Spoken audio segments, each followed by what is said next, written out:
How many of us? 20, almost 20, I think. So you had 20 people that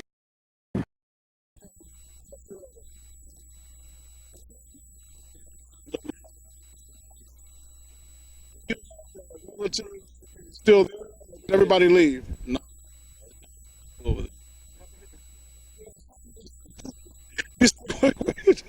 What'd you say? The hard-headed relatives. Well, I've been listening to the reports, and Miami is still getting hit pretty hard, but not. They didn't take a direct hit from the hurricane, but there's going to be a lot of problems, if no more than not having power, huh?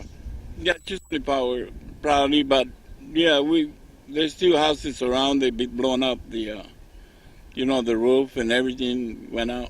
So when did you guys leave? I hope I can get leave tomorrow, but I gotta wait. But you left from when did you come from Florida to come here? We left We left on Thursday. You left on Thursday? Yeah, we left on Thursday. And here until I think you might have to be here. I hope, like I say, maybe this Friday, next Friday. I hope so. How did you find out about Alabama State's about this shelter? One of my daughters, I think she was here before or something like that. And Anything you'd like to say to the people or Alabama State alumni? thank you guys for helping us, and I hope you guys stay open till we need it. And thank you from my heart. Thank you guys. Would you like to say anything? Pretty much what he said. Thank you for everything, and you guys have helped us a lot, and nice hospitality. Say one more thing. Okay.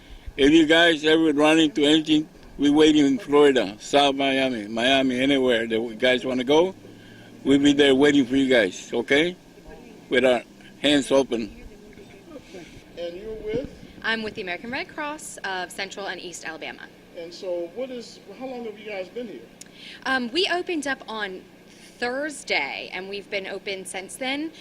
So we've had a few overnights of people staying with us, and our crowd is at approximately 170 people right now. How many people are you prepared to handle? We're prepared to handle about 250 people. Is there a predominant theme or story that you get from people as they come in? A lot of people were just trying to get out of Florida in particular, some from Georgia. They just want to be safe. They just want their families to be safe. They're willing to leave behind their homes as long as they can get through this storm with their lives. And what have you done? I see you've got a lot of different kinds of supplies. You got diapers. What else do you have? What all do you have? So we have food. We serve 3 meals a day, and then we have additional snacks. We have a ton of hygienic items. If there's anything that people maybe forgot or left behind, we can help with that. We have some pack and plays, diapers, wipes for babies. And behind us, we've got some games. We're trying to keep things happening here, keep people as happy and as comfortable as they can be while they're away from home. Is this your first hurricane personally with the American Red Cross? This is not my first hurricane with the Red Cross, but it's my first time operating a shelter here in Montgomery. So you're actually in charge of operations? I am not in charge, but I am one of the staff members helping to run it. I've been shelter manager one day, and we kind of passed that along so we can get some rest in between shifts. So how's it going so far then? So far, so good. Everybody's in really great spirits. Everybody has such a big heart and wants to help each other. Those staying with us, they step up to volunteer as well. So we're just glad that everybody's keeping a positive outlook, and everybody here, including the shelter residents, Red Cross staff, and Red Cross volunteers, we're all working together to stay as positive as possible. Is there anything you'd like to say to our audience?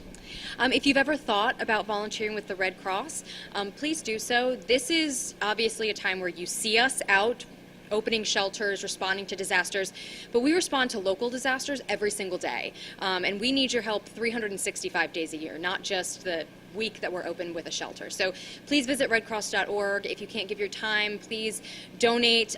Donate blood. If you can give a monetary donation, everything helps. Okay, and I guess lastly, what area did you use the entire Acadome to for people, or how did you do it logistically for people in terms of where they would actually have living spaces?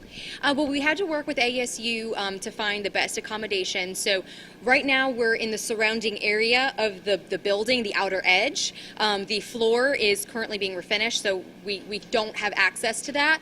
But everything's still been going great. ASU has been very accommodating, and they have helped us get fans, get blinds put up to keep people cool and comfortable. Thank you so much. Now you say this is one of your volunteers. This is one of our volunteers. He came to stay in our shelter and said, "How can I help?" And he jumped right in. Now I understand not only are you a volunteer and standing in, but I understand you're translating. Yes, I speak Spanish and English. You speak Spanish and English. Yes. Are you finding that that's been a real help? Yeah, a lot. Are there still a lot of people in South Florida that are still speaking Spanish as their main language and haven't mastered English yet, or how's that working out?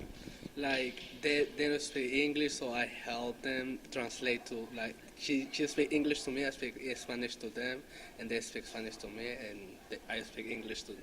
Is it mainly older Spanish people who have come, and then like your grandmother or somebody like that of that age that you find that needs translation? Yes, a lot. Okay, and so do you like to do that? Yes, I love to do that. So what's the experience been for you since you've been in Montgomery at the Acadome? It has been like really good experience for me because I'm in high school, so. Yeah, What school do you go to? I'm from Miami, Florida, so I go to Miami Senior High School. Yeah. Okay, is there anything you'd like to say there? Because this may be on YouTube or it's certainly going to be on the website. Anybody might see it. Anything you want to say to your fellow classmates? Like I wish they can be like really go over there. Some of my friends stay in Florida, so I wish they good and they fine. Yeah. All right, thank you. Here today.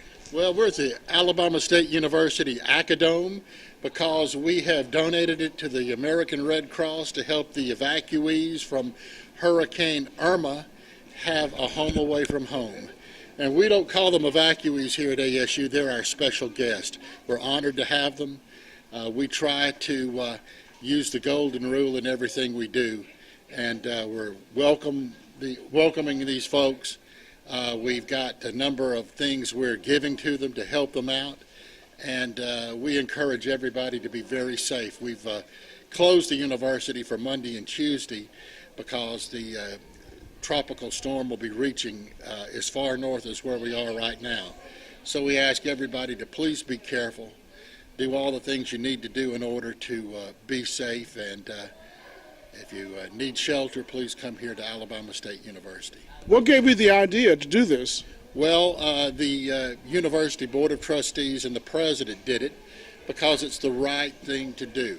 You know, ASU has a long-standing history, decades upon decades, of reaching out to help the least, the last, and the lost among our community.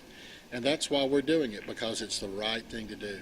Now, you're partnering with the American Red Cross and the Montgomery Emergency Management Agency, and who else? The American Red Cross is running this with the EMA, and they're the ones who are the professionals in knowing what to do to help evacuees, and we're here as good neighbors helping provide a location and a lot of other things. There are a lot of members of the university family donating food, clothing, toys. I know there's some things that are needed for infants right now, and that's what we're doing here. And lastly, unrelated, have you guys made a decision on the new president yet?